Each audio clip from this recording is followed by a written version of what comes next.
ओम नमः सिद्धे। मंगलमय मंगल करण वीतराग विज्ञान नमो ताहि जाते भये अरहंतादि महान। करि मंगल करि हो महाग्रंथ करण को काज। जाते मिले समाज सब पावे निज पद राज। मोक्ष मार्ग प्रकाशक ग्रंथ में 8वें अधिकार पर अपनी चर्चा है। इसमें अब अंतिम प्रकरण है ये। तोड़रमल जी बता रहे हैं कि कभी ऐसा भी लग सकता है कि शास्त्रों में एकदम विरुद्ध कथन आया। एकदम विरुद्ध माना भाई कोई अपेक्षा तो दिख नहीं रही है ना, वहां पे कोई अपेक्षा उस अंतर में कारण नहीं है। वो जो विरोध नजर आ रहा है वो किसी अपेक्षा के कारण नहीं आ रहा, बल्कि वो तो एक ही बात के संबंध में अलग अलग कथन आचार्यों ने लिख दिए। अब उसमें से किसको प्रमाण किया जाए और किसको नहीं किया जाए, बड़ी भारी समस्या हो जाती है। कल अपन ने 3-4 उदाहरण देखे थे, जैसे नेमिनाथ जी के जन्म के संबंध में किशोरीपुर माने या द्वारावती माने, या महावीर स्वामी की तिथि के संबंध में, या राम जी की कथा के संबंध में, बाली आदि के संबंध में, या समझ लीजिए जैसे उनकी बात की अपन ने द्विपायन मुनिराज की, उनके संबंध में कैसे माना जाए। तो उसकी युक्ति बिठाई, टोडरमल जी ने बता दिया कि भाई इस तरह से समझ लेना चाहिए। एक साथ सहमुक्त इतने हुए तो उसमें कैसा क्या नियम बैठता है, वो भी बात है। तो ये दिक्कत क्यों हुई, लेकिन सबसे पहली बात तो ये है कि ये दिक्कत क्यों हुई। दिक्कत तो इसलिए खड़ी हुई कि वास्तव में इस काल में जो शास्त्राभ्यासी अपने मुनिराज या शास्त्रों का प्रणयन करने वाले, शास्त्रों को लिखने वाले हमारे जो आचार्य हैं, विद्वान हैं, केवल ज्ञानी तो है नहीं, अल्पज्ञ हैं, अल्पज्ञानी हैं। तो जैसा गुरुगम से उन्होंने सीखा, परंपरा से जैसा सीखा, अथवा जैसा उनको ध्यान रहा, बुद्धिपूर्वक कोई किसी ने अन्यथा लिखा हो ऐसी तो बात है नहीं, लेकिन जैसा याद रहा वैसा उन्होंने लिख दिया। लेकिन एक चीज खास है इसमें समझने की, प्रयोजन भूत तत्वों के संबंध में विपरीतता नहीं मिली, आगे आने वाली है हालांकि वो बात। लेकिन एक चीज पहले ही दिमाग में रखना कि प्रयोजन भूत तत्वों के संबंध में तो विपरीतता मिलेगी ही नहीं, क्योंकि वो तो बिल्कुल सर्वप्रसिद्ध कथन। कहीं कहीं ऐसा कोई विरोधी कथन मिलता है तो उसका एकमात्र कारण उनका अल्प ज्ञान है। दूसरा कारण भी है, लेखक तीव्र कषाई हो तो अपना राग अथवा अपना द्वेष वैसा मिला करके वो लिख देता है, वैसे कथन कर देता है। बहुत से ग्रंथ ऐसे मिल जाते हैं। अभी करेंगे उस पर भी चर्चा, पर तो बात यही चल रही थी अपनी कि कैसा करना वहां पे, कैसे स्वीकार करना। देखो, ये उत्तर चल रहा था, ऐसे विरोध लिए कथन काल दोषते भय। ये काल का दोष है जो अपने को दो अलग अलग तरह के कथन देखने को मिलते हैं। इस काल विषय प्रत्यक्ष ज्ञानी व बहुश्रुत ज्ञानी का तो अभाव है ना, वो तो साक्षात उपलब्ध रहे नहीं। दूसरी तरफ स्तोक बुद्धि ग्रंथ करने के अधिकारी थे, जो अल्प बुद्धि थे ना, जिनकी बुद्धि अल्प थी। ध्यान रखना, बुद्धि अल्प थी, यहाँ पे बुद्धि में लगेगी छोटी ई की मात्रा। और जब अपन कहेंगे वह स्तोक बुद्धि है यानी अल्प बुद्धि है, तो व्यक्ति के लिए बात आते ही बड़ी ई की मात्रा आ जाती है। जैसे वो सम्यक दृष्टि मिथ्या दृष्टि का नियम है, वैसे ही इसमें बुद्धि में भी समझना चाहिए। वो ग्रंथ करने के अधिकारी हुए, तिनके भ्रमते कोई अर्थ अन्यथा भाषे। कौन सा अर्थ? प्रयोजन भूत नहीं, अप्रयोजन भूत। खास बात यही है, अप्रयोजन भूत पदा कोई बात उनको अन्यथा भाषित हो, ताको तैसे लिखे उसको वैसा लिख देते हैं। अथवा इस काल विषय के जैन मत विषय भी कषाई भय हैं। इस काल में बहुत से जैन मत में भी तीव्र कषाई जीव हो गए, सो कोई कारण पाई अन्यथा कथन उन्होंने लिखा है।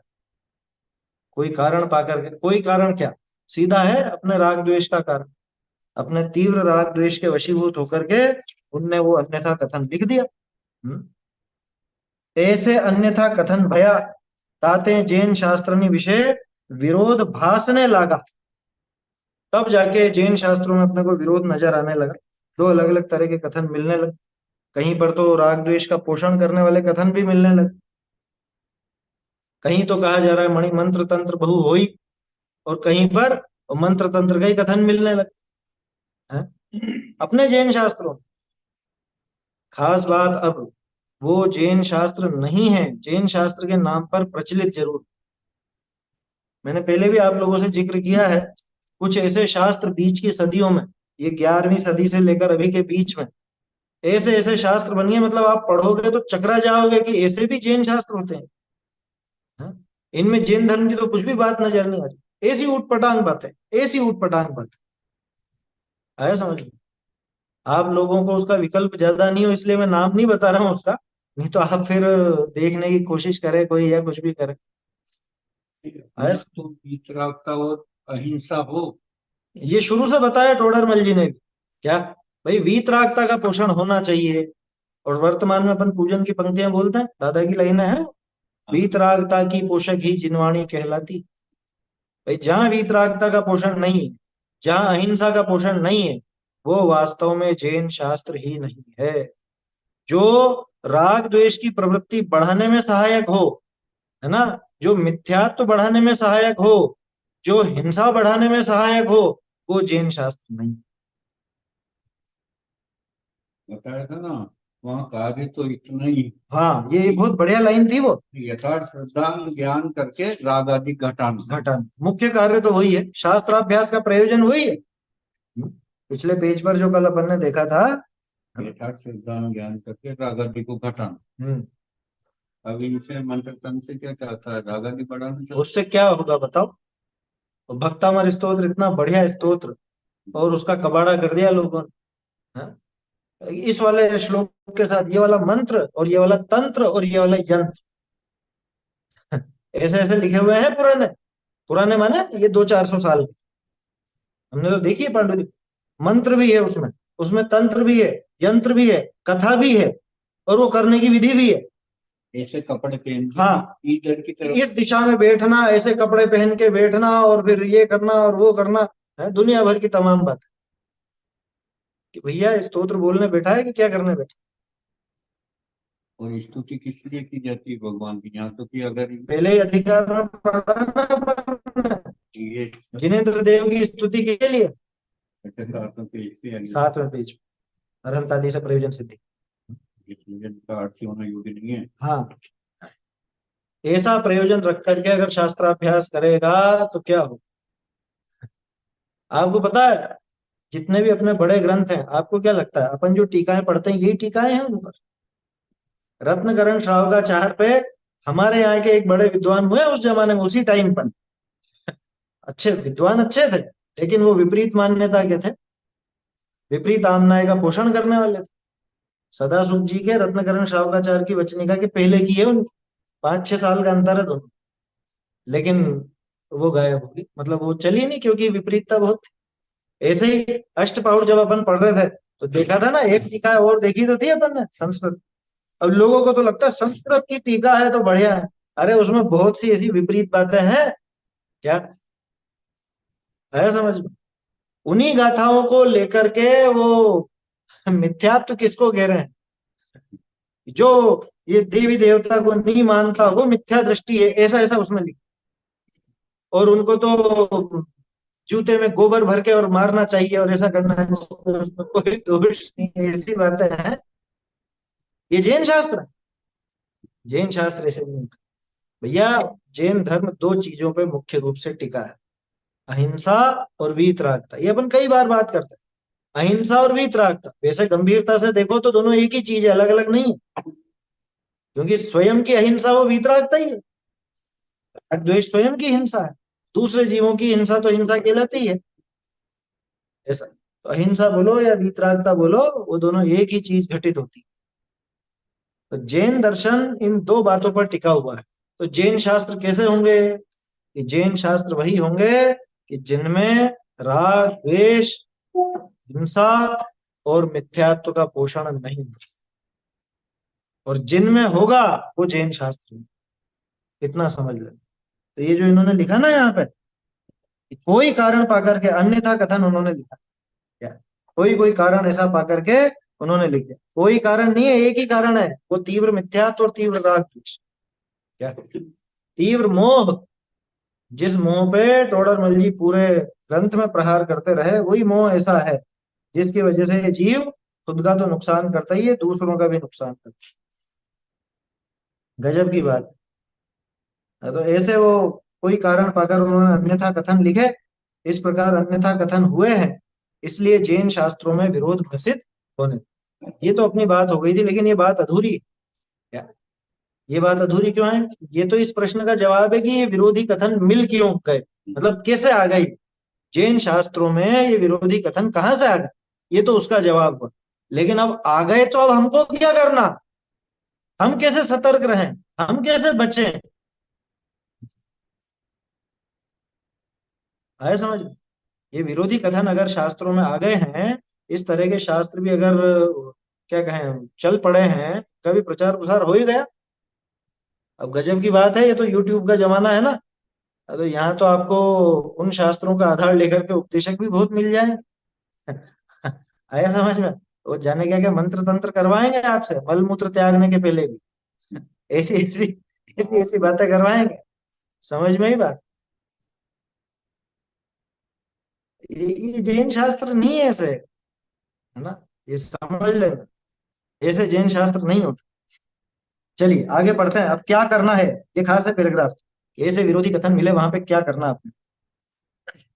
जहां विरोध भाषे, ये पढ़ तो लिया था वैसे अपन ने कल, रीडिंग लगा ली थी, इसका अर्थ करना है इसका।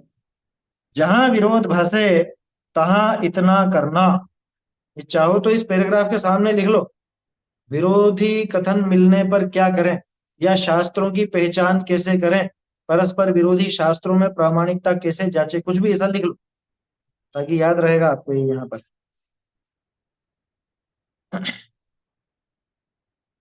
जहां विरोध भाषे तहां इतना करना।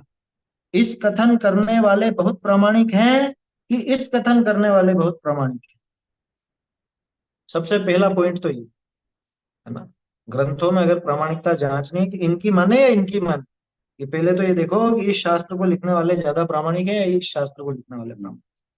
कुंद कुंद आचार्य देव एक तरफ, दूसरी तरफ वो जिसने कुछ ऐसा विरोधी कथन लिखा है। तो अब समझ में आ जाएगी बात अपने आप कि कुंद कुंद आचार्य देव क्या कह रहे हैं और ये क्या कह रहे हैं, कौन ज्यादा प्रामाणिक है? कुंद कुंद आचार्य देव प्रामाणिक।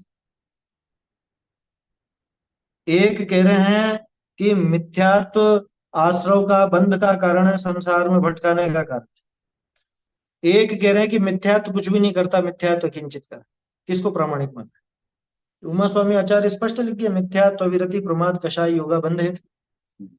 द्रव्य संग्रह में अपने क्या बोलते हैं, नेमित चंद्राचार्य लिख गए, मिच्छत्ता विरति प्रमाद जोग पोहादोथ विण्य। बोलो। और सब जगह लिखा, कुंद कुंद आचार्य देव ने लिखा, समंत भद्राचार्य ने लिखा, सम्यक दर्शन की जो महिमा बताई, वो मिथ्यात्व का विपरीतता भी तो दिखाई है उसमें। सम्यक ना सम्यक तो समम किंचित त्रैकाल्य त्रिजगत्यपि श्रेयो, ये तो हो गई बात खत्म। अश्रेयश्च समम मिथ्यात्व समम नान्य तनुभृता, मिथ्यात्व के समान अश्रेय कोई नहीं। तो उनकी माने या जो अकिंचित कर बताते हैं उनकी माने। बोलो, कौन है प्रामाणिक ज्यादा? प्रामाणिकता तो कुंद कुंद आचार्य देव की परंपरा की। आया समझ में? ऐसा ये पहला बिंदु तो ये कि पहले तो ये विचार कर लेना कि कौन ज्यादा प्रामाणिक है। ऐसा विचार करके बड़े, एक सेकंड, हाँ, ऐसा विचार करी बड़े आचार्य आदिग्नि का कया कथन प्रमाण करना। जो बड़े आचार्यों ने कहा हो उनका कथन स्वीकार करना। कोई कहे कि पान खाओ, पान तो खाना चाहिए, हाँ? दूसरी तरफ समंत भद्र स्वामी मना करेंगे, पान वगैरह तो अभक्ष है। किसको प्रमाण कर? समझ में आ रही है बात? ये बड़ा कौन, बड़ा प्रामाणिक आचार्य कौन है, तो उनकी मानो। दो आचार्यों का विरोधी कथन मिले तो जो प्रामाणिक है उनकी स्वीकार करते। आया समझ? ये पहला पॉइंट ही बहुत अपने आप में समाधान दे देता। बड़े आचार्य अधिक ने कहा, कया कथन प्रमाण कर बहुरी, जिन मत के बहुत शास्त्र हैं, इनकी आमनाए मिलावनी। ये दूसरा भी, अपने को आचार्य वगैरह का पता नहीं चल रहा है, मतलब तो आमनाए मिला करके देखना क्या। कुंद कुंद आचार्य देव की आमनाए क्या कहती, अपने को पता है वो किस ढर्रे पर चलती है उनकी बात। कुंद कुंद आचार्य देव किस पर जोर देते हैं, वो जीव के कर्तृत्व पर जोर देते हैं या जीव के अकर्तृत्व पर जोर देते हैं मिथ्यात्व पर वो प्रहार करते हैं, भेद विज्ञान की बात करते हैं, ये पूरी आमनाएं चल रही। कुंद कुंद आचार्य देव की आमनाएं में सभी बड़े आचार्य आ गए, है ना, सभी आचार्य। उधर से ही देखो, लगाओ आप तो, कुंद कुंद आचार्य, उमा स्वामी आचार्य, पूज्यपाद देव नंदी, यति वृषभ भी उसी समय थे, यति वृषभ आचार्य, पद्म प्रमल पद्म प्रभ मलधारी देव, अमृत चंद्राचार्य, समंत भद्राचार्य, योगी इंदु देव, हैं, और भी आते हैं ध्यान, अकलंक देव, अमित गति प्रथम, अमित गति द्वितीय, हैं, नागसेन मुनिराज। बोलो, ये कुंद कुंदाचार्य देव की आमनाएं है, ये उसी आमनाएं। मुनि राम सिंह, हैं, आया समझ में, वादीप सिंह सूरी, कितने आचार्यों के नाम लो। हाँ, तो ये सब उनकी आमनाएं के, अब आमनाएं मिला नहीं। और उनके कथन भी थे। अच्छा, लेकिन एक समस्या और है, कोई खुद को उनके आमनाय का घोषित करने लगे और झूठा कथन करे तो, कि भैया नाम उनका ले कि हम कुंद कुंद आमनाय के हैं, ऐसा बोले, लेकिन कुंद कुंद आचार्य की बात करता है या नहीं करता, है? कथन मिलान कर लो ना। देखो, जो आतंकवादी आएगा ना उधर से, पाकिस्तान की तरफ से, वो कैसे आएगा, वो पाकिस्तान की वेशभूषा में नहीं आएगा, वो भारत की वेशभूषा में आया समझ में। तो यहीं की ड्रेस पहन के आएगा, तभी तो घुल मिल करके और वो काम को अंजाम देना चाहेगा, लेकिन उसकी जो हरकतें हैं उससे पकड़ में आ जाए। बस वैसे ही यहाँ समझ, क्या, नाम कोई कुछ भी लेता हो उससे फर्क नहीं पड़ता, कुंद कुंद आमनाय का खुद को कहता हो भले, लेकिन अगर कुंद कुंद आचार्य देव की आमनाय से विरुद्ध कथन करता हो तो स्वीकार करने लायक नहीं है, बिल्कुल स्वीकार करने लायक। आया समझ, ऐसा है। जयसेनाचार्य वो भी तो थे, है ना, और वो अपने प्रभाचंद्राचार्य, और ये द्रव्य संग्रह की इनकी टीका करने वाले जो इसकी भी टीका की, ब्रह्मदेव ब्रह्मदेव सूरी, वो भी अध्यात्म थे। बहुत से तो ब्रह्मदेव सूरी और जयसेनाचार्य को एक ही बोलते हैं, बिल्कुल एक जैसी शैली है और एक ही समय है उनका। ये सब कुंद कुंदाचार्य देव के आमनायक है। बता दिया ना वो तो पहले ही।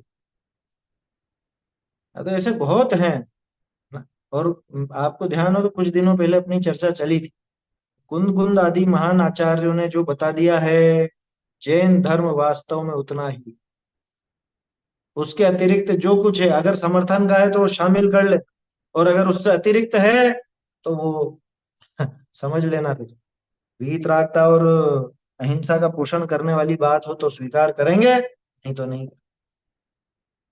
जो भी महत्वपूर्ण बात है रत्नत्रय के लिए, हाँ, मोक्ष मार्ग के लिए, वो बता चुके हैं, अतिरिक्त है ही नहीं उससे कुछ, क्या, उसके अलावा कहां से लाओगे बताओ। जो अपने आचार्यों ने, कुंद कुंद आदि आचार्यों ने बताया है, उसके अतिरिक्त मोक्ष मार्ग की बात ही नहीं है। प्रयोजनभूत कथन जितना था, जितना हमारे काम का था, और जितनी हम परीक्षा कर सकते थे, वो सारी की सारी बातें कुंद कुंद आचार्य देव और उनके जो आमनाय में हुए उन्होंने बता दी।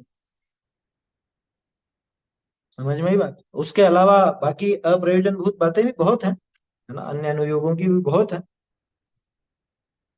लेकिन मूल बात उनके आमनाय से मिल जाती है। तो जिन मत के बहुत शास्त्र हैं, तिनकी आमनाय मिलावनी, आमनाय मिला, क्या क्रमबद्ध, क्या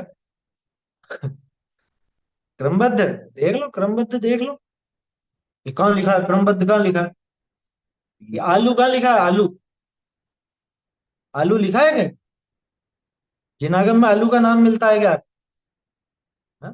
क्रम नियमित था 308 से और क्रम नियमित शब्द तो दिया ना, ऐसे क्या बिल्कुल वो अपन, मतलब कह रहे आप तो सब समझदार, ऐसा कोई लकीर का फकीर तो कोई भी नहीं कि नहीं यही शब्द चाहिए, यही शब्द चाहिए तो ला भैया, तू आलू वगैरह का भी शब्द ला, और चीजों के भी शब्द ला। प्याज का शब्द मिलेगा क्या? भाषा तो बदलती रहती है।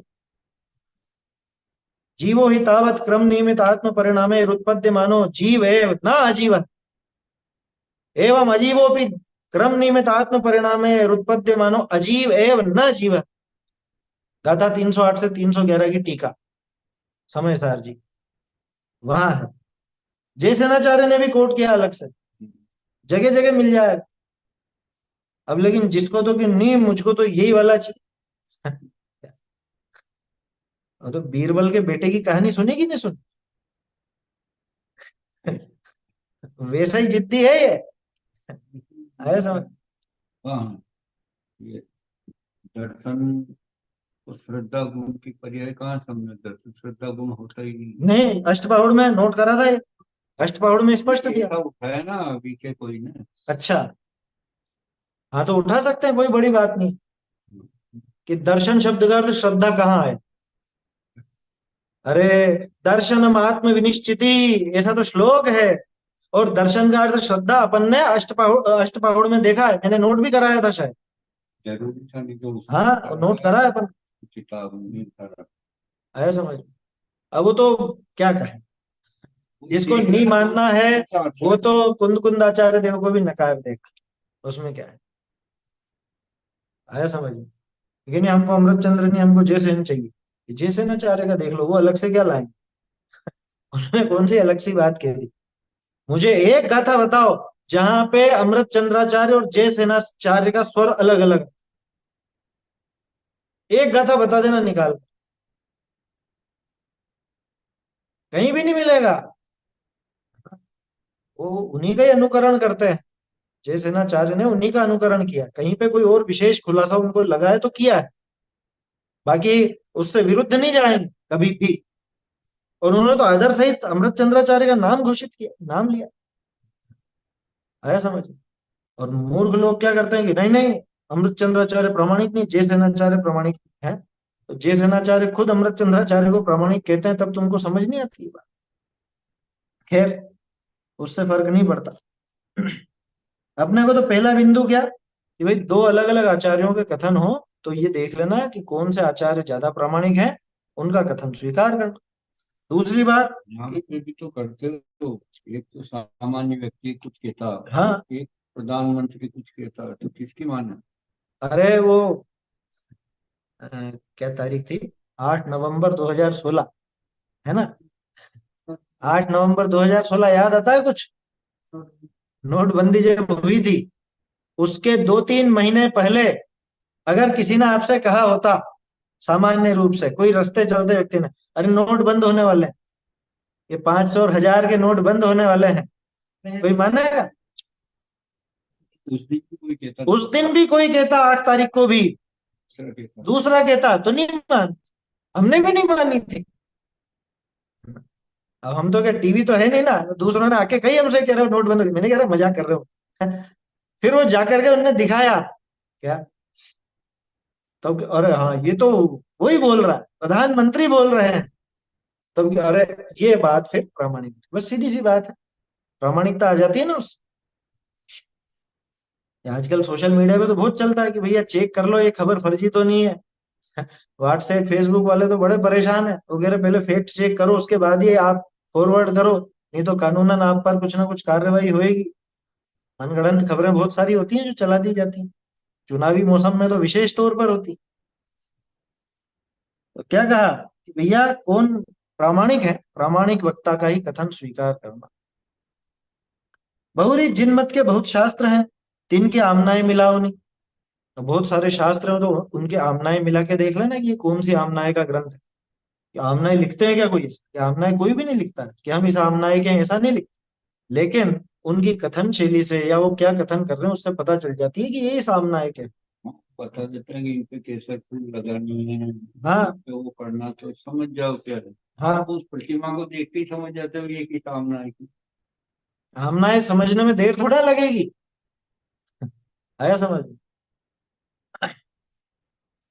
तो वहां पे आमनाएं, जो परंपरा आमनाएं थे मिले, सो कथन प्रमाण करना, जो पारंपरिक आमनाय से मिलता हुआ कथन है उसको स्वीकार करना, और जो कुछ नई बात ऐसी चलाना चाहता हो, क्या, जो आमनाय में कहीं कथन मिलता ही नहीं हो,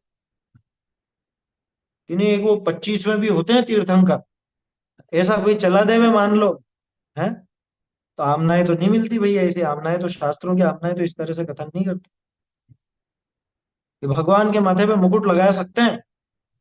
अब कोई ऐसी बात चलाने लग जाए तो क्या आमनाएं तो ऐसी नहीं, स्त्री प्रचार हाँ, करना। आया समझ।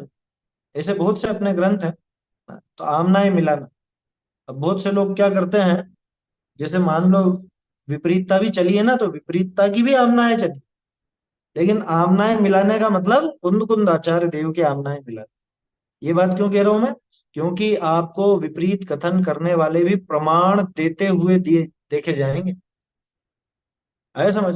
हम ले देंगे उमा स्वामी हाँ, श्राव का चार। वो ऐसे ऐसे ग्रंथों का नाम बता देंगे जो आपने सुने नहीं होंगे या पढ़े नहीं होंगे या होंगे ही नहीं। टोडरमल श्राव का चार, उमा स्वामी श्राव का, टोडरमल जी के नाम पे भी निकाल दिया अच्छा। था। हाँ, उमा स्वामी श्राव का चार, कोई ग्रंथ नहीं। नाथूराम जी प्रेमी ने ग्रंथ परीक्षा करके एक सीरीज चलाई थी, तीन चार उन्होंने ऐसे तीन चार भाग निकाले थे, उस तीन थे शायद, उसमें 15 ग्रंथों की परीक्षा है लगभग। उसमें बहुत सारे ऐसे ग्रंथ जो ये चल पड़े ना, जैसे उमा स्वामी श्रवकाचार्य की बात, तो निषेध आया उसको कि नहीं है, उन्होंने परीक्षा की उसकी। परीक्षा कैसे की, जो टोडरमल जी ने विधि बताई उसी ढंग से करेंगे कि भैया ये आमनाएं तो नहीं मिलती, कुंद कुंदाचार्य देव के कथन तो ऐसे हैं, अपनी दिगंबर आमनाएं तो ऐसी है, और शुद्ध आमनाएं तो ऐसी है। कथन तो ऐसे उमा स्वामी हाँ, उमा स्वामी आचार्य के जो कथन है वो तो उमा स्वामी श्रावकाचार्य से विपरीत दिखता है, शैली भी इसी में। पता चल जाता है समझ में। तो बहुत जरूरी है थोड़ी बहुत बुद्धि रखना, और इसीलिए टोडरमल जी बार बार वो थोड़ा बहुत भाषा का, व्याकरण आदि का, न्याय का, इनका ज्ञान करने को कहते हैं। क्यों, क्योंकि उसके बिना आप पकड़ नहीं पाओगे मूल भाषा। ऐसे ही उस 24 पुराण आदि पुराण में उसमें मिलेगा बाद में। वहां पे जो वर्णन आता है विपरीतता का, वो पूरा ब्राह्मण जैसा वर्णन आता है। उत्तर पुराण। नहीं, आदि पुराण, हाँ। जहाँ पे जिनसेनाचार्य ने छोड़ा और जहाँ पे गुणभद्र स्वामी का चालू हुआ, उनके बीच में है, तो वहां पकड़ में आ जाती है बात। अब आपको अगर भाषा का ज्ञान होगा तो आप पकड़ लोगे खट से कि इस तरह के छंद होगा, ना तो प्रयोग किया इन्होंने, न इस तरह के शब्द लिखे, न इस तरह की बात पहले कहीं आई। रीति भी अपने। हाँ, इस तरह की रीति भी नहीं, वो सिर्फ एक ही जगह है वो प्रकरण, और उसके बाद बाद में भट्टारा के युग में तो पता नहीं जाने क्या क्या चल गया। तो ये बहुत सावधानी की जरूरत है, क्योंकि मिलावट देखो, लिखा था ना टोडरमल जी ने, कोई कशाई जीवों ने, तीव्र कशाई जीवों ने कोई कारण पाकर, कारण बताओ, हमने देखे हैं ग्रंथ, जैसे हस्तलिखित ग्रंथ, हस्तलिखित ग्रंथ लिखने वाला अन्यमति होता था ज्यादातर, मतलब कॉपी करने वाले, प्रतिलिपि करने वाले, क्योंकि लिखाई उनकी अच्छी होती थी, उनका व्यापार था एक तरह से, क्या, इतने पेज के इतने रुपए, ऐसा। अब वो जब मंगलाचरण करेगा तो वो उसके इष्ट देव का नाम घुसा देगा अपने ग्रंथ में। मूल ग्रंथ तो जो मूल लेखक है उन्होंने लिखा, और उसकी कॉपी दूसरों ने करी। जैसे अभी अपन जो पढ़ते हैं ये मूल टोडरमल जी के हाथ का, आपके कहीं आसपास मंदिरों में मुखमा प्रकाशक मिलेगा, वो टोडरमल जी के हाथ का नहीं होगा, वो किसी प्रतिलिपिकार के हाथ का होगा। अब जरूरी नहीं कि वो प्रतिलिपिकार जैन ही हो, क्योंकि जैनों की तो क्या व्यापारिक बुद्धि अच्छी थी, लिखने पढ़ने का काम कम था, तो राइटिंग ज्यादा अच्छी मिलती नहीं थी, राइटिंग अन्य मतियों की मिलती थी अच्छी, तो उनसे लिखवाते थे। अब कोई तीव्र कशाई हो तो वो सबसे पहले खुद के इष्ट देव को नमस्कार पूर्वक मंगलाचरण लिखे। अब उसको लेकर के कोई अगर ग्रंथ छापेगा तो वो उसमें वो भी डाल दे, तो ऐसे मिलावट हो जाती। या जैसे मान लो आपने कोई ग्रंथ लिखा ना, और आपने कहा कि ये ले जा करके उनको दे देना या इसकी कॉपी करवा देना, उसमें मैंने मेरे मन के बनाए हुए बीच में 4-5 पेज डाल दी, मेरी मान्यता, ये हो गई मिलावट। अब जो कॉपी होगी वो तो उसी की होगी। आपको क्या लगता है अपन ये पांडुलिपि से क्यों पढ़ते हैं, ये इसीलिए ताकि एक तो दिमाग साफ होए लोगों का। जो एक आरोप लगा था ना, ये ग्रंथ बदल दिए, ग्रंथ बदल दिए, अरे कहाँ से बदल दिए भैया, तुम देख लो मिलान कर लो। अब कहीं कहीं मिसप्रिंट होती हो वो अलग बात है, मिसप्रिंट तो मशीनों की गलती, चेंज कर दिया मुझे। हाँ तो देख लो ना, मिलान कर दो लिया, पहले भी चला चुके अपन तो, और अभी भी पूरा देखेंगे इसे। पांडुलिपियों से देखने में एक विश्वास बनता है कि अपन मूल देख रहे हैं उनका है ना। कोई किसी ने मिलावट कर दी हो ऐसा नहीं। उस झंझट से बचने के लिए अपन ये अभ्यास करते हैं। इसलिए ये जरूरी है, या परंपरा आमनाए ते मिले, सो कथन प्रमाण करना। ये दो उपाय हैं। एक तो पहले देख लेना कि बड़े आचार्य का कथन कौन सा, दूसरा उसकी आमनाएं मिला लेना। अब इतना करने पर भी ऐसे विचार किए भी सत्य असत्य का निर्णय न हो ही सके, तो जैसे केवली को भाष्या है तैसे प्रमाण है। ये क्या, यहाँ आप क्या करो भाई, दो बड़े बड़े आचार्य हैं और दोनों ये सही आमनायक है। हाँ? अब मैं क्या करूं कि मुझे तो दोनों ही प्रमाण है, ऐसा धवला जी में लिख दिया उन्होंने। धवला जी में वीरसेन स्वामी ने ऐसा लिख दिया कि मुझे दोनों स्वीकार, दोनों प्रमाण। अब वो जिस भी संबंध में रहा हो, वो अपेक्षित तो बारी का करता है, इसमें इतनी वो विशेष लेकिन एक चीज, हाँ वो कर्णानियोग का केवल ज्ञान गम्य विषय था, जिसका निर्णय नहीं हो सके। क्योंकि यहाँ कह रहे हैं ना निर्णय नहीं हो सके, तो निर्णय किसका नहीं हो सकता। देखो एक बहुत गजब का अपने पास प्लस पॉइंट है, अपने को जिनका निर्णय करना है ना, वो वस्तुएं ऐसी ही है जिनका निर्णय हो सकता है हमारी बुद्धि के। होता ही होता। प्रयोजनभूत बातों का ही निर्णय करना है मूल रूप से तो, है ना। मोक्ष मार्ग में आगे बढ़ने के लिए, सुखी होने के लिए जिन बातों का निर्णय करना जरूरी है, हमारी बुद्धि उनका निर्णय करने में सक्षम। तिर्यंश तक की बुद्धि कर लेती हो। हाँ, संगी पंचेंद्रिय तिर्यंश हो वो भी कर ले। 8 साल से बड़ा कोई भी कर लेता है। बालिका कर ले 8 साल से बड़ी। और वहां पे तो बंद कौन से गुण स्थान विकसित वो प्रकरण करना नहीं होगा। तो कितने पढ़े हाँ, क्या उसमें अपन। मतलब ये बहुत गजब की बात है। मतलब कई बार तो ऐसा प्रमोद सा आता है अंदर से, या दो तीन बातों से। एक तो वो बात कि पूरी दुनिया में हर पदार्थ किए, हर पदार्थ किए, लेकिन मैं वो पदार्थ हूं जो जानता भी। मतलब मैं जानने की शक्ति भी रखता हूँ और जानने में आने की शक्ति भी रखता हूँ। इसलिए ये बात ही असंभव है कि मैं स्वयं को नहीं जान सकता। ये दो गुणों से क्या अर्थ निकला कि मैं स्वयं को जान सकता हूँ, यही अर्थ निकला ना। मुझ में प्रमेयत्व गुण भी है और मुझ में ज्ञान गुण भी है। दुनिया में बाकी सब पदार्थों में प्रमेयत्व तो है लेकिन ज्ञान सब में नहीं है, लेकिन मैं ऐसा हूं। तो एक बात ये ऐसी। दूसरा ये कि जिन बातों का निर्णय करे बिना मोक्ष नहीं होता, उन बातों का निर्णय मैं कर सकता हूं। इतनी सामर्थ्य मुझको मिली है, इतनी बातें आचार्य देव ने हमको दी हैं कि हम उन प्रयोजनभूत बातों का निर्णय कर सकते। इसके बाद भी कोई रुचि पूर्वक अपना निर्णय नहीं करे, इधर बुद्धि नहीं लगाए, प्रयास नहीं करे, तो उसकी खोटी होनहार की महिमा तो हम नहीं कर सकते। आया समझ, ऐसा है। हाँ, चैतन्य चमत्कार है। देखो।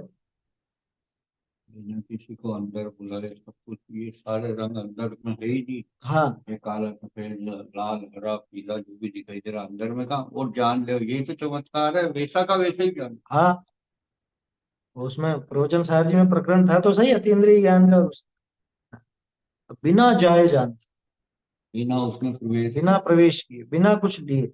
और हैं? बिना बुलाए वो अंदर। गाथा उसके पहले ही है, नवी परिणाम गिणना दी, वो जो वहां पे उधर लिए 75 76 वैसे ही यहाँ पे 50 में, प्रवचन सार जी में 50 में। हम्म, हाँ वहाँ 77 78 19 प्राप्त विकार निर्वर्त। यही चमत्कार हाँ। और वो चीज उन्होंने प्रवचन सार जी में ज्ञान के ऊपर लगाई। है। ज्ञान पे ही। हाँ, मतलब क्या गजब है, आचार्यों ने कितना बढ़िया करके। और मार्ग वास्तव में सरल है।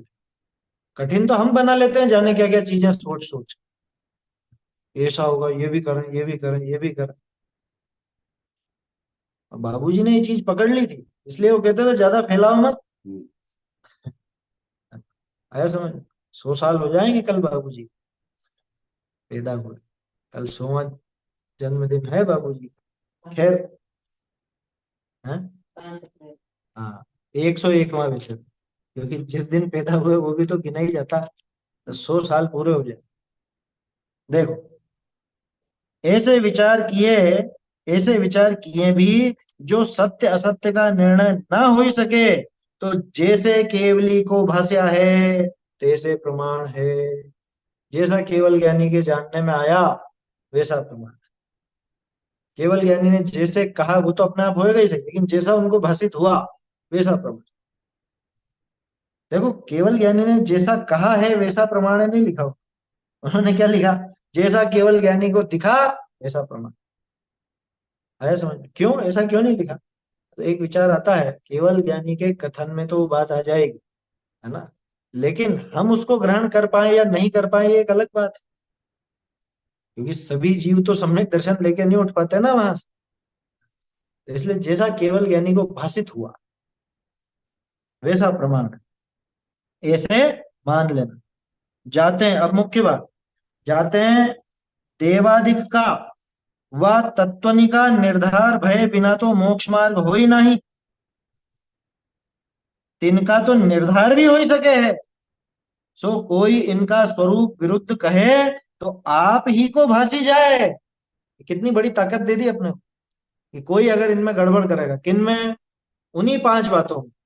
वो जो मोक्ष मार्ग की 5 प्रयोजन भूत रकम है, देव शास्त्र गुरु, रत्नत्रय, 7 तत्व, आपा पर, और अपने को हितकारी और अहितकारी भाव। ये 5 चीजें खास हैं। इन 5 में अगर कोई गड़बड़ करेगा तो पकड़ में आ जाए। राग को अगर भला बताएगा तो पकड़ में आ जाएगा कि ये विरुद्ध बोलता है, कुंद कुंदाचार्य देव से विरुद्ध बोलता है। पुण्य को धर्म बताएगा तो पकड़ में आ जाए। समझ में ही बात? ऐसा है। देखो क्या लिखा, क्योंकि देवादिक का या तत्वों का निर्धार हुए बिना तो मोक्ष मार्ग होता नहीं है ना, इनके बिना नहीं होगा। देखो, देव शास्त्र गुरु के श्रद्धांत के बिना भी किसी को मोक्ष मार्ग हो जाए, ये असंभव बात है। ये बिल्कुल असंभव बात है। 7 तत्व के श्रद्धांत बिना हो जाए, ये भी असंभव बात है। 9वें अधिकार में अपन पढ़ेंगे आगे, है ना। और कारण भी दे रहे हैं कि उसके बिना मतलब ये तो मोक्ष मार्ग होता ही नहीं है, और उनका तो निर्धार भी हो सकता है। सो कोई इनका स्वरूप विरुद्ध कहे, अगर कोई विपरीत बात कहेगा इनके संबंध में, ये मूलभूत प्रयोजन भूत रकम के संबंध में विपरीत कहेगा, तो आप ही को भास जाए, स्वयं को ही भाषित हो जाएगा। किसी और की आवश्यकता नहीं है उसमें। अरे वो निर्णय तो अपन खुद ही कर सकते हैं, है ना। और तो क्या बोलते हो, जैसा वो प्रत्यक्ष को प्रमाण की आवश्यकता नहीं है, हाथ कंगन को हार सी क्या, और पढ़े लिखे को फारसी क्या। वैसी बात है। भाई जिसने कुंद कुंद आचार्य देव की आमनाएं जानी है, जो वो सीखा है, वो तो पकड़ लेगा एक झटके में कि ये सही बोलता है या गलत बोलता है, देव का स्वरूप कैसा बताता है, कैसा ये वर्णन कर रहा है, कैसा करने को बोल रहा है, शास्त्र कैसे होते हैं, गुरु का स्वरूप क्या है, एक झटके में पकड़ ले। अभी देर लगती है कि आप लोगों को देर लगती है कि कोई ऐसा विपरीत कथन करे? आ जाती है बात पकड़। ये मूलभूत बात है, जिससे मोक्ष मार्ग का लेना देना है, उनका तो निर्धारण स्वयं को ही हो जाता है। बहुरी अन्य कथन का निर्धार ना होई। कौन सा अन्य कथन? जो प्रयोजन भूत नहीं है ना। जैसे कर्णानुयोग का, सिद्धांत का कोई कथन, प्रथमानुयोग की कोई कथा, कौन कहाँ पैदा हुआ, कौन कब मोक्ष गया, कौन कब पैदा हुआ है। या चरणानुयोग के संबंध में भी बहुत सी ऐसी बातें हों, है कि सिंह निष्क्रीडित कौन सा व्रत होता है, लघु निष्क्रीडित कौन सा होता है। ये सारी चीजों का वर्णन, ये सब प्रयोजन भूत नहीं है। ध्यान रखना, प्रयोजन भूत नहीं है माने सीखने लायक नहीं है, ऐसा नहीं कह रहा हूं। लेकिन मोक्ष मार्ग में इनकी अ, इनका वो महत्व नहीं है जो प्रयोजन भूत बातों का। मोक्ष मार्ग में विघ्न नहीं होता लिखा ना, हाँ, नहीं जाने तो। हाँ, वो इनको नहीं जाने तो मोक्ष मार्ग में कोई ऐसी कमी आ जाएगी, ऐसा नहीं। ये समझना, लिखा ना ये? क्या कहा? अन्य कथन का यानी अप्रयोजन भूत बातों का निर्धार ना हो, अगर उनका निर्धारण नहीं हो पाता है। किसी कथन निर्धारण, अन्य का अर्थ ना, फिर भी किसी कथन। नहीं नहीं, बहुरी का अर्थ हो गया फिर भी। और अन्य का किसी कथन। नहीं नहीं, अन्य का तो आएगा, इनसे अतिरिक्त माने अप्रयोजन भूत आएगा। ये तो अभी किसी को कर दे। ये क्यों छोड़ा, ये नई पुस्तक में गड़बड़ हो गई। और उसमें तथा अन्य कथन का, इन्होंने तो अन्य का अन्य ही लिख दिया। ये जो कथन हो, तो अन्य तो करें कम से कम। अगर वो अप्रयोजनभूत नहीं लिख रहे हैं, किसी के स्थान पर अन्य कर लीजिए नई पुस्तकों में। मंगलायतन वाली में ये गड़बड़ रह गई। फिर भी किसी कथन का निर्धार नहीं हो सके, वो नहीं है वो। गड़बड़ हाँ, बहुरी अन्य कथन का निर्धार न होई, तथा वो अप्रयोजन भूत कोई ऐसा अन्य कथन हो, उसका निर्धारण नहीं हो सके, निर्णय नहीं हो सके, वह संशय आदि रहे, या कोई ऐसा संशय पड़ जाए, भ्रम पड़ जाए, विपरीतता आ जाए दिमाग में। ये सुमेरु कितना था, 99,000 था कि 1 लाख था? और वो विजय अचल बंदर, इनको 85,000 था कि 84,000 था? नंदनवन 500 योजन ऊंचा है कि 600 योजन ऊंचा, यह जमीन पर है? बोलो, आ सकता है ना भ्रम तो ऐसा अगर रह भी जाए, अन्यथा भी जान पना हो जाए, और केवली का क्या प्रमाण है, ऐसा श्रद्धान रहे, तो मोक्ष मार्ग विषय विघ्न नहीं, ऐसा जानना। तो भी मोक्ष मार्ग में उसके कोई विघ्न नहीं आए, ये समझ लेना चाहिए। केवली का क्या प्रमाण, ऐसा किसी को घूमट साहब जी की गाथा भी तो है, अजान मानो गुरु नहीं होगा। ये तो उपदेश सिद्धांत है तुम्हारा। नहीं नहीं, वो घूमट साहब जी की है मेरे ख्याल से। अ, इसमें ही दे दें। सद्दहति असद्भावम हाँ। अजान मानो गुरु नहीं होगा, हाँ। ऐसा है नीचे का कथन उस पर। हम्म, इसमें ही था, कहाँ पे था ये, मेरे ख्याल से श्रोता के स्वरूप में होगा, हाँ। वहां होगा शायद ये। हम्म, कहीं ना कहीं है वो, या पीछे वो, लेकिन अनुक्रमणिका अलग से दी हो तो वहां पे भी इस तरह की बात है कि अजान मान गुरु के नियोग से अगर वो असद्भाव का भी श्रद्धान करता है, तो वो सम्यक दृष्टि है। ये जो बात है किसके लिए है, ये बात उसी के लिए, अप्रयोजन भूत बातों के संबंध में। यहाँ जो आया ना, अन्य किसी बात का निर्धार नहीं भी हो पाए, नहीं होगा शायद, हाँ? क्या- क्या- हम्म, है ना। समय ठीक विठम पव्याणम तो सद्दहति, सद्दहति असद्भावम अजान मानो गुरु नियोग, कहाँ की है ये? पूरे घुमटसार जीव कांड गाथा 27। गाथा 27, गोमटसार जी की, है ना? गोमटसार जी की, ये तो ध्यान थी। उपदेशित सत्य वचन का सिद्धांत करता है। हाँ, और अजान का गुरु के नियोग। अजान मान का मतलब कौन सा अज्ञानी? टोडर मल जी ने 13 नंबर पेज पे रखा, सही है, 13 नंबर पेज पर ही दिया, मोक्षमा प्रकाश, वहां मिल जाएगा। श्रोता के स्वरूप में ही है ना, देखो। तो अन्य कथन का निर्धार ना होई, वह संशय आदि रहे, वह अन्यथा भी जान पना हो ही जाई। और केवली का क्या प्रमाण है? हाँ। हाँ, उससे मिलती हुई बात है, यहाँ पे लगाना चाहिए इसको। क्या, ये निशान लगा लो। तो मोक्ष मार्ग में विघ्न नहीं है। फिर आखिर तक उतरेगा। ये टोडर मल जी की कंटिन्यूटी दिखती है इससे विषय, कन- उनके मतलब जो एकदम, हाँ, गाथा ग्रंथ का जो गुथाव है, ऐसा गुंथा है गजब का। देखो कहाँ तो 13 नंबर पेज, और ये बिल्कुल ग्रंथ का समापन जैसा है।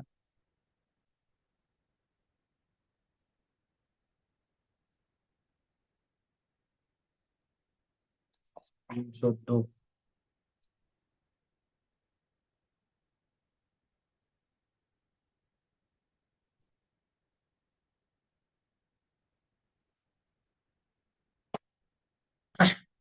ऐसा है, न मोक्ष मार्ग में कोई विघ्न नहीं है।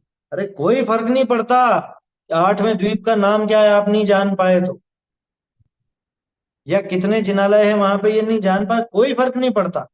नरक के बिल कितने हैं, अरे नरक कितने हैं ये नहीं जानो तो सम्यक दर्शन रुक रहा है क्या? कोई नहीं रुकना। समझ में आ रही बात? सम्यक दर्शन के लिए जो आवश्यक चीजें हैं, वो वही मोक्ष मार्ग की प्रयोजन भूत 5 चीज।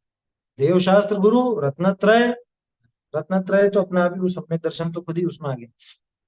और 7 तत्व हो गए आपा पर, और सबसे खास चीज अपने को हितकारी और अहितकारी भाव। कि मेरा भला किसमें है और मेरा बुरा किसमें।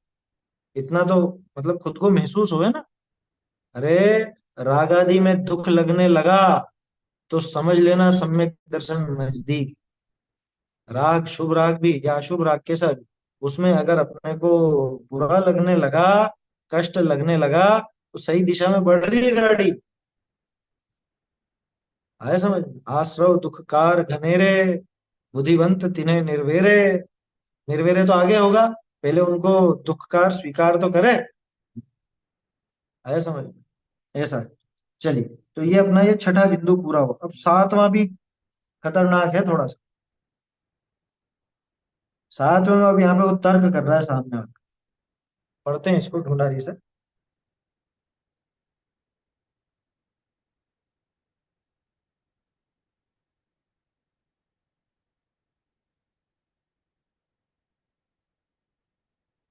यहाँ कोई तर्क करे, जैसे नाना प्रकार कथन जिनमत विषय कया।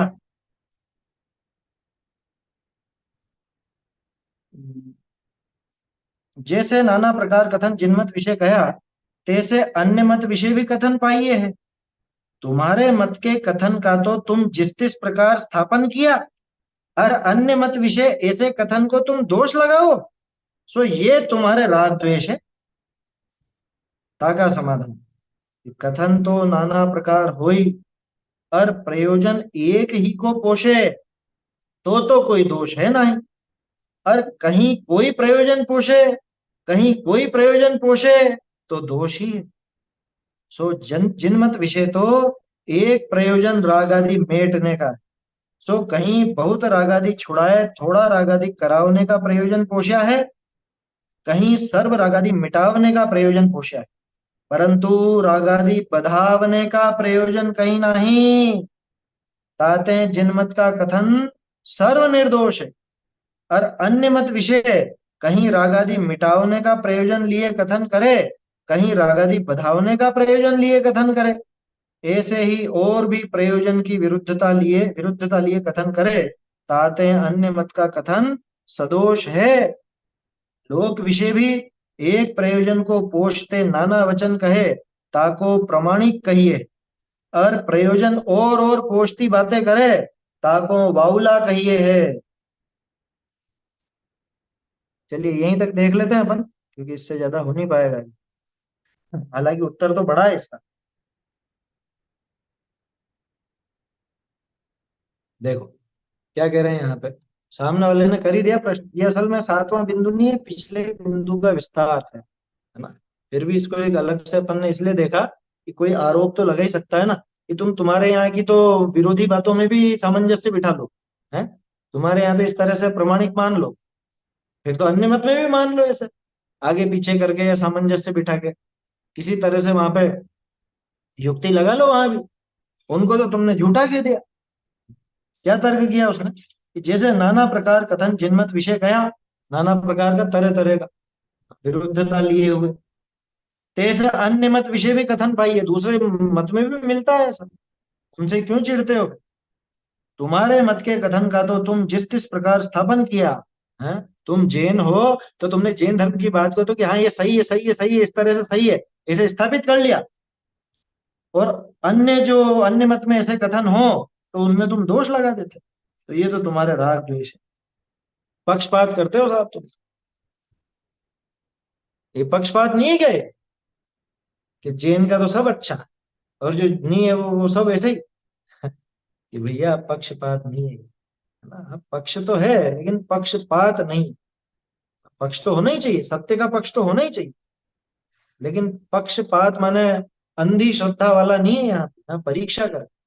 देखो क्या कह रहे हैं उसका भी जवाब, कि भाई कथन तुम लाखों करो, है ना, तरह तरह से कथन करो, लेकिन अगर प्रयोजन एक ही को पोषे, तो कोई दोष है नहीं।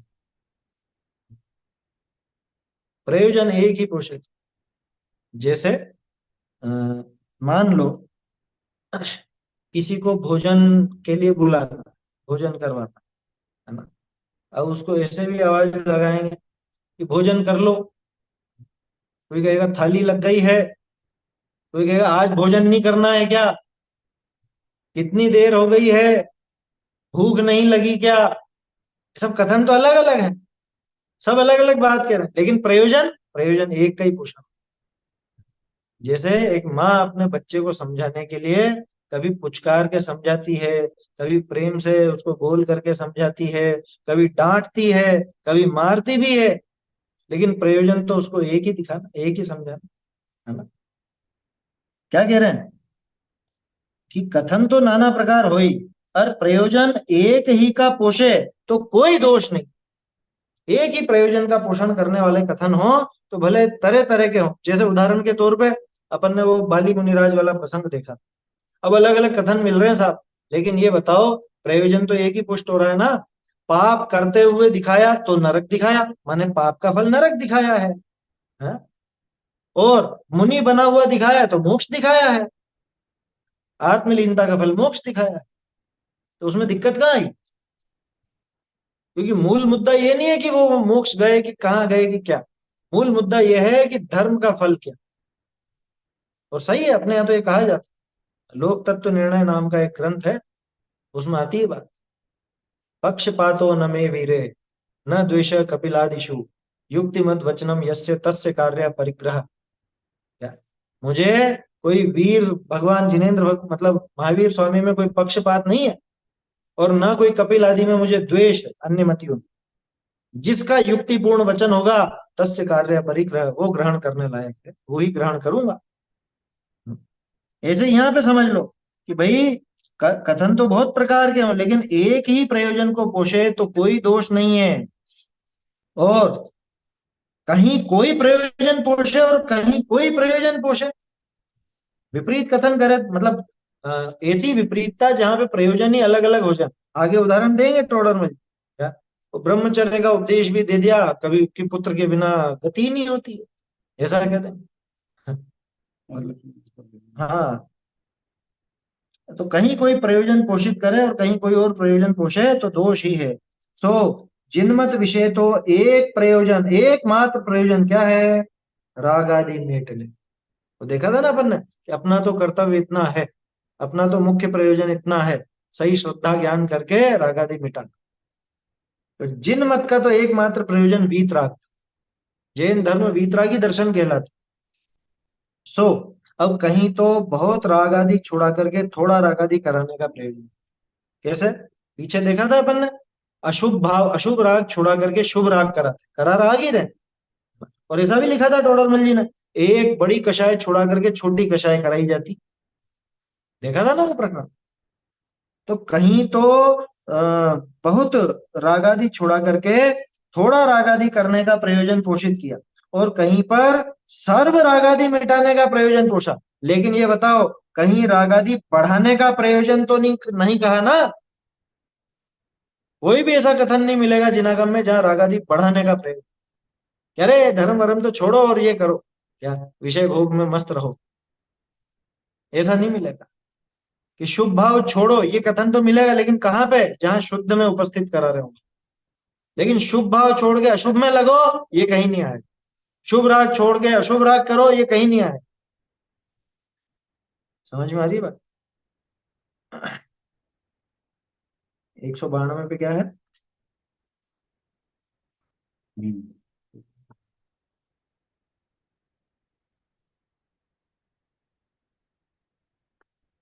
हाँ, जिन धर्म में ये आना है, पहले बड़ा पाप छुड़ा के छोटा पाप करा, वो तो मिथ्यात्व के लिए है वैसे वो कथन, हाँ फिर भी लग जाता है कि बड़ी कषाय छुड़ा के वो छोटी कषाय की तरफ, है ना, ऐसा। ये तो इसमें ही है, अपने 8वें अधिकार में ही देखा था अपन। क्या, चरणानियोग के, शायद चरणानियोग वाले कथन में आएगा कि बड़ी कषाय छुड़ा के कहीं पर छोटी कषाय भी करने का उपदेश देता है। तो कषाय मिटाने का ही उपदेश है, बढ़ाने का नहीं।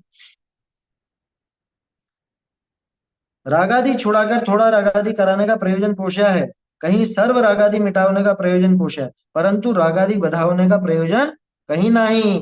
ताते जिन मत का कथन सर्व निर्दोष, और अन्य मत में क्या होता है, और अन्य मत विषय कहीं रागादि मिटाने का प्रयोजन लिए कथन करे, कहीं रागादि बढ़ाने का प्रयोजन लिए कथन। कल आएगी चर्चा, कल इस पर वो सारे उदाहरण वगैरह भी आएंगे, तब अपन उसकी और विस्तार से चर्चा करेंगे। ऐसे ही और भी प्रयोजन की विरुद्धता लिए कथन करे, ताते अन्य मत का कथन सदोष है। वहां पे भाई प्रयोजन एक नहीं चल रहा ना, कहीं तो कैसा कह दिया, कहीं कैसा कह दिया, ऐसे थोड़े ना चले। भाई आप कथन कुछ भी करो, लेकिन एक ही प्रयोजन का पोषण करते हो, दिशा एक ही होनी चाहिए, और डायरेक्शन एक ही हो उसका। लौकिक में भी यही कहा जाता है, एक प्रयोजन को पोषते नाना वचन कहे, जैसे अभी अपन ने भोजन के उदाहरण लिए थे यार। तो एक ही प्रयोजन को पोषित करते हुए तरह तरह के उदाहरण ले, तरह तरह के वचन कहे, ताको तो प्रमाणिक कहिए है। और प्रयोजन और पोषती बातें करे, ताको बावला कहिए। बावला, बावला मतलब पागल। ये मूल में था वातुल शब्द, संस्कृत में वातुल होता है, जिसको वो वात रोग ऐसा हो गया, पगला गया वो, तो फिर वातुल का बना वो बाउला। तो टोडरमल जी ने बाउला ही लिखा, अब उसका हो गया बावला। आया समझ? वाव, वायु, वाव, हाँ, वाक। वात, वात से ही बना, ऐसा है। तो कल आएगी इस पर चर्चा हो, बताएंगे वो कैसे कैसे उदाहरण उनके शास्त्रों के, अन्य मत के भी और अपने जीवन के, तो उसकी चर्चा कल कर। चैतन्य का स्मरण प्रतिक्षण ही करो रे, भव के अनंत दुख को निज क्षण में में ले, हरो रे, अक्षय अक्षय अनंत निज सौख्य निधान पाओ, पाओ, और गाओ ऐसी से गीत गाओ। गाओ। निज निधि निज में बताई अनंत उपकार है, इसके लिए जिनवाणी माँ वंदना बार वंदना तुम।